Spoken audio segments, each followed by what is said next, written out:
Hey folks, it's me again. We're at Ceduna. We've been here for a few days now, and weather's pretty shitty today, so I'm taking this opportunity to put together some stuff of what we've been up to. We had some nice oysters with friends of ours got from Smoky Bay on our way here, and we've done a bit of walking around. There's a good set of shops here. You've got Ceduna and Whyalla, nice camping store, and another good store next door to that. Good butchers, fantastic fat snags, man. I tell you, some of the best sausages and meat in around this area. But apart from that, just chilling. Haven't been able to do any crabbing because it's still a bit cool. The crabs aren't running, and if I did catch a crab, it probably wouldn't have enough meat in it. So we're going to let that slide until the warmer months. Maybe we'll be back down this way when it's a bit warmer. I know the last time we were here, which was January in 22 last year. Yep, January last year, when we were waiting here to get back into WA. We did some crabbing, and boy, I tell you what, the blue swimmers here are choice. Absolutely magnificent. Anyway, that's about what we're up to at the moment. We're just going to wait out this howling wind and overcast day, and hopefully tomorrow will be a bit better, and we'll do a bit more. Apart from that, we've been spending time with our friends Lisa and Craig. They're in the caravan next door to us. We met those guys here in January last year when we were trying to get back to WA, because they're from Baldivis, which is just down the road from where we live in Waikiki, and we've become friends. So they were over east in Victoria visiting her son. They're having another child, so they braved the winter, the Victorian winter, and I take my hat off to them for doing that. I certainly bloody wouldn't, but they did that, and welcomed in another child, and then they're on their way back home, so we caught up here at Ceduna and Streaky Bay.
And now, this morning, our friends Craig and Lisa, they left.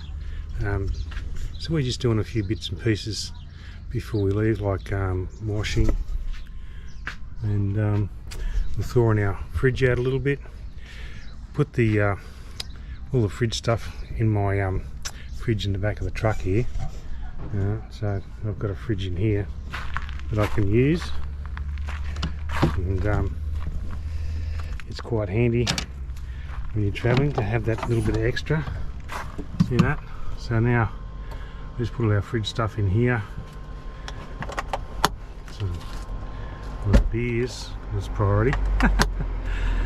Then over this side we've got all the other stuff in there. So that's what we're doing. We do that so we can turn the fridge off. We don't have any of the freezer stuff in. We just leave the freezer shut while the fridge is turned off, so that we can thaw out the bottom half of the fridge, because we're getting a bit of ice build up in the bloody fridge. So what happens, just swing this around, is over the back there you can see we get a bit of ice build up. That's what we're trying to get rid of, because that can damage your fridge. And that should be sorted by about midday, I reckon. Then we'll be able to flame and turn the fridge back on. So, putting together a bit of a maintenance list for when we get over to Lake Macquarie area, which will probably be a few items that I need to get checked out. But apart from that, we've been travelling pretty good, and we'll be leaving here in a couple of days. I've got to go and get some fuel today and sort that out. But yeah, so in a couple of days we'll be out of here heading further east. And next stop will be Whyalla. Hi folks, we're here in Kimber for an overnighter. It's at 327 k's I think from Ceduna. We left Ceduna because it was getting a bit longer than too fair, and the weather was good. And our friends had already left to go continue on their way back to WA, so we decided to get moving. And not only that, bloody poo truck pulled up beside us this morning in Ceduna, because the site next to us had the hatch opening for the bloody poo pit, and he was sucking that out with a bloody stank, I tell you. Anyway, that was the catalyst for it, and so we left, and here we are in Kimber. We'll be here overnight, and tomorrow we'll be going another 147 k's into Whyalla, where we'll be for a couple of days. Hopefully that'll be a little bit more pleasant than the poo pit at Ceduna. See ya.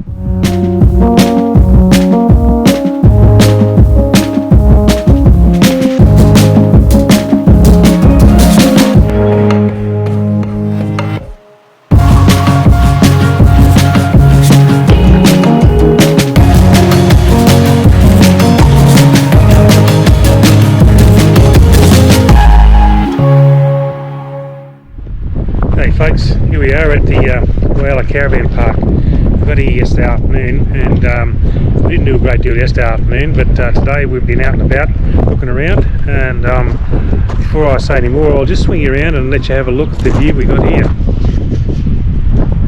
Right, check that out. Absolutely magnificent. Here we are, right here. Okay. This place has all the chalets up there, and then the caravan sites are down here, right next to the water, which is pretty cool. Right, so today we went to the the Whyalla Maritime Museum, which happens to have the HMAS Whyalla up on dry land, funnily enough. Now the HMAS Whyalla was commissioned in 1942, and it is the first Australian warship built in Australia, and it is one of 4 corvettes that were built around that time. So in 1940 the BHP shipyard started building it, and it was commissioned in 1942. And the shipyard that built it, the BHP shipyard, that closed down in 1978. Yeah, so a bit of history there. So we went there, we had a look around that, and I got to have a look on the ship and get a bit of a tour through it, and have a look through the museum. And then after that we went and had a look at the lookouts and so forth. We've got a few snaps that we'll put on the end of this video anyway. So anyway, hope you enjoy the video.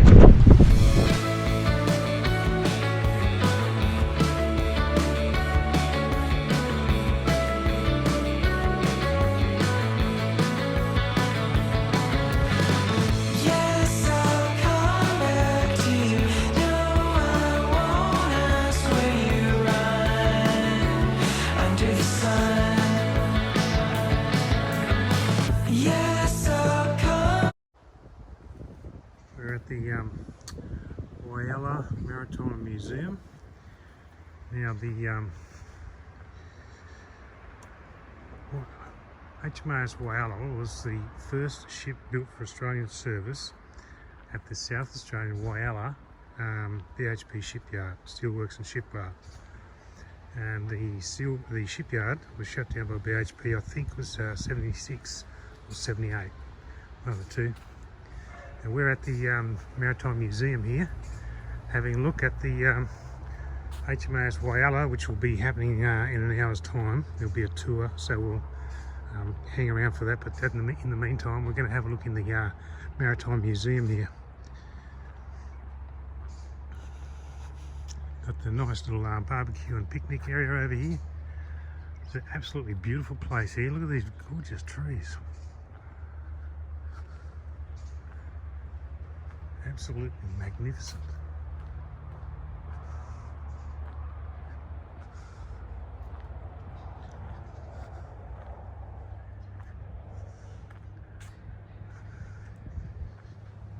There's a new big anchor over here, hang on. 1850 to 1900. So this is the, I'll get back a bit. This is the Menini anchor, 1850 to 1900. So this anchor was detected by prawn fishermen in deep water south of Menini, some 50 kilometres south of Whyalla. It was moved closer to the shore, and Gary Edwards completed the recovery of the anchor in 1989. It's an iron stocked Admiralty anchor with a chain. Admiral Sir William Parker, RN, introduced this type of anchor in 1841, made of wrought iron and had either a wooden or iron stock. So the anchors are 2.6 metres long, used by ships that were about 30 metres in length, such as a 19th century brigantine, which was a very common ship around that time. So the brigantine had two masts, one was square rigged.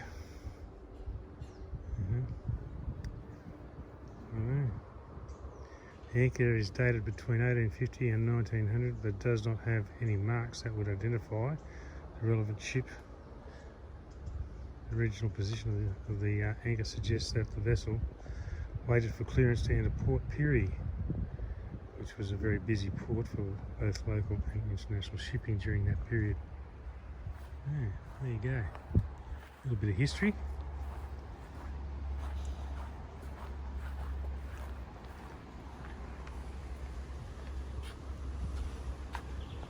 So the Maritime Museum building, which is formerly a BHP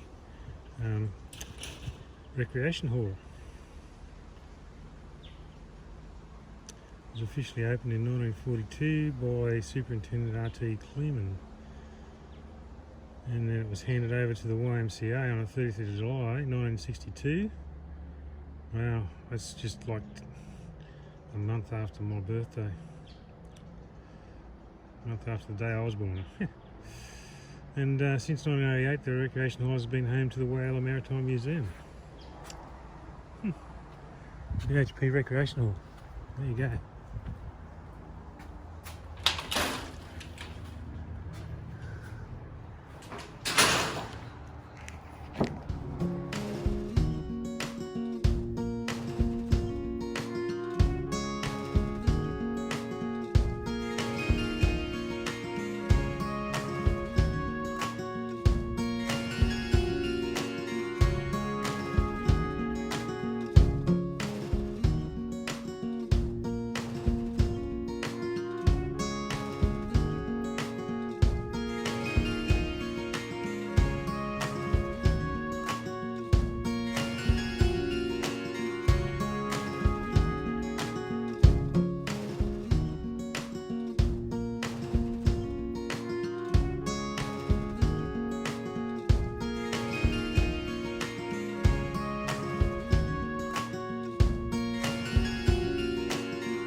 Oh, it's a little Whyalla. Check this out. How cool is this? This is the Whyalla Steelworks and Shipyards model. Amazing. So down this end we have the coke ovens, etc. for melting the. I know this. Yeah. This is where they got this coal from. So they sent trains up here, and a little crane there puts the coal onto the trucks, and it goes into the tow covers.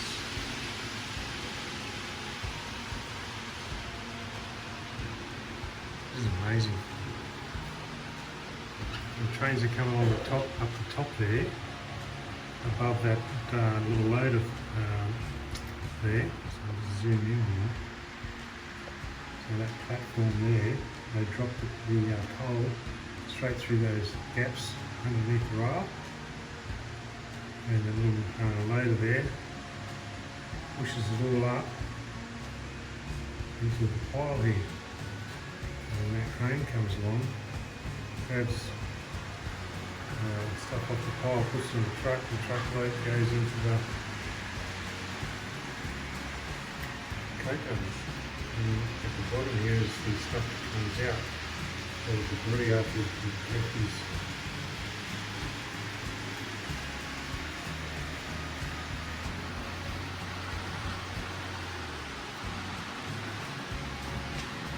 Oh wow, these little trains are just going and going and going.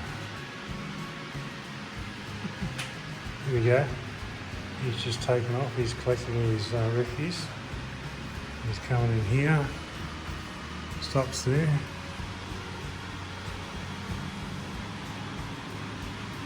And dumps his crap. And then what happens in here? This must be the foundry where they make all the ingots of steel from the iron. There you see the little train over there. It's got scrap, which it'll bring into here as well.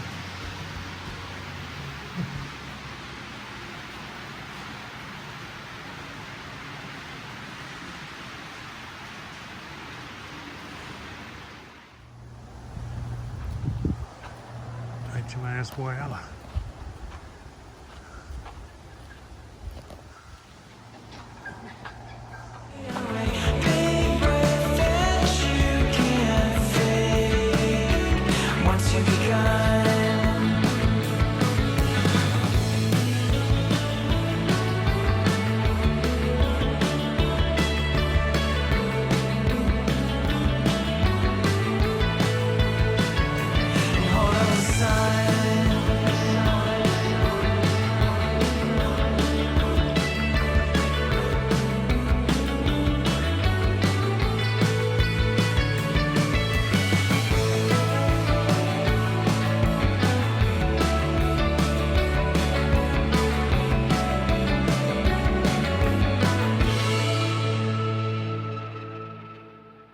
This replaces the original gun that was on the ship.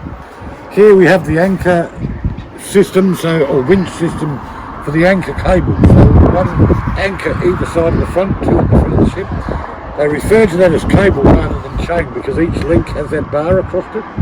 The reason that's designed like that is so when they wind it back up in the ship, it prevents it all getting tangled up and caught around itself. Oh. Because that would be the last thing you'd want happening down there, because then you wouldn't be able to put your anchors out.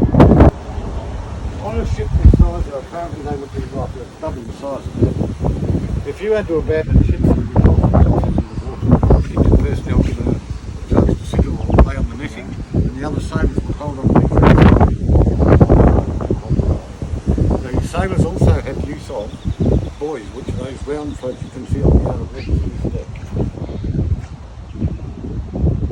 Okay, we'll move in here to the you would have known a gentleman by the name of Ralph Peglow. Yes. Yeah, he lived in my street. Oh, did he? Oh, right. He and his wife eventually retired over to Kimber. Oh, but that'd be long gone. Oh, yeah. And Doug White. Yeah, this is okay, engine room, there's twin engines, these vessels. So one engine either side of the walkway, they're TK triple expansion engines. These engines were actually built by West Australian Rail Corporation. So they are oil-fired steam powered ships here. Oil heated boiler created steam to run for the engines. On the floor and on the back wall you can see there's tools there. These tools will be made specifically for these engines, so to fit the engines. I'm amazed that all the tools are still on here, to be honest with you. As you can imagine, some things were too new.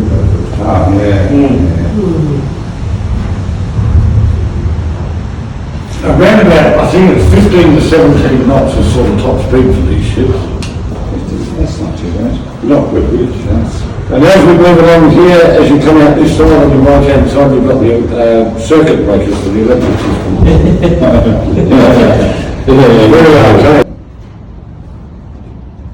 I can get in there.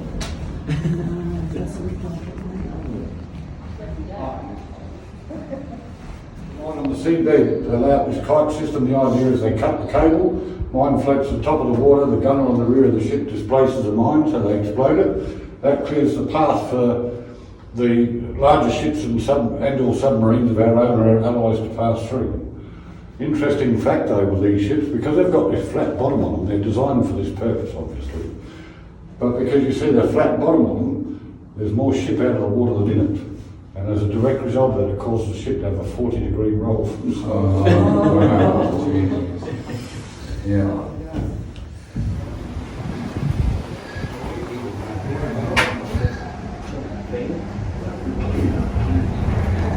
What do you think, actually? Probably got the ball down there. And so if you want me to teach your style back, because I said, yeah, do that for so many generations of kids who talk. Yeah, right. Okay, along here you have sailors' bathrooms. Now, what I'm told is that because showers are limited, and they're limited to your time, now apparently the sailors have to line up here, they go in, they get wet, they come out, they go back and forth.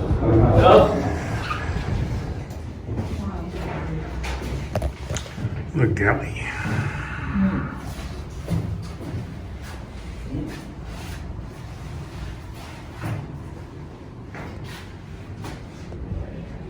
This gentleman will either agree or tell me it's wrong, but they tell me, people from the Navy, that when you get on a ship you make friends with the cook and always stay on.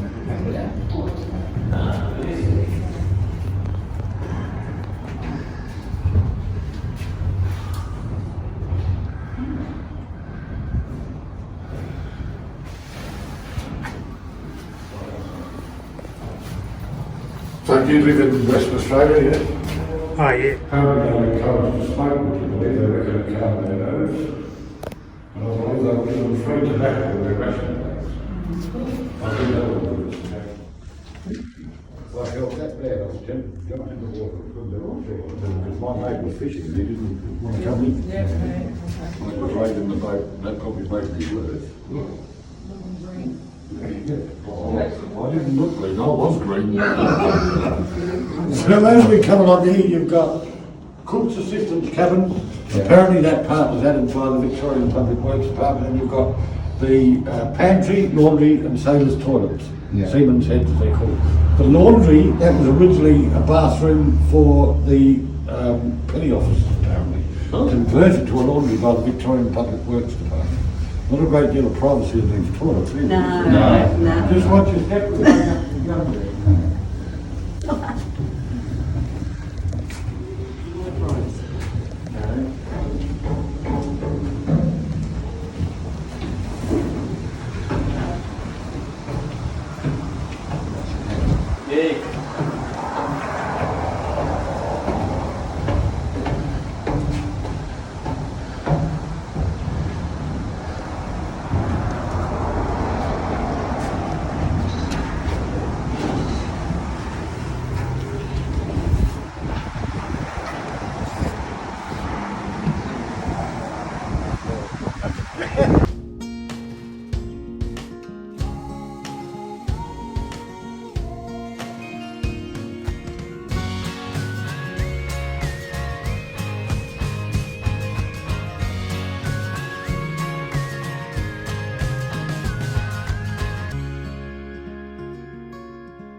As you can imagine, we've got to take off the ship right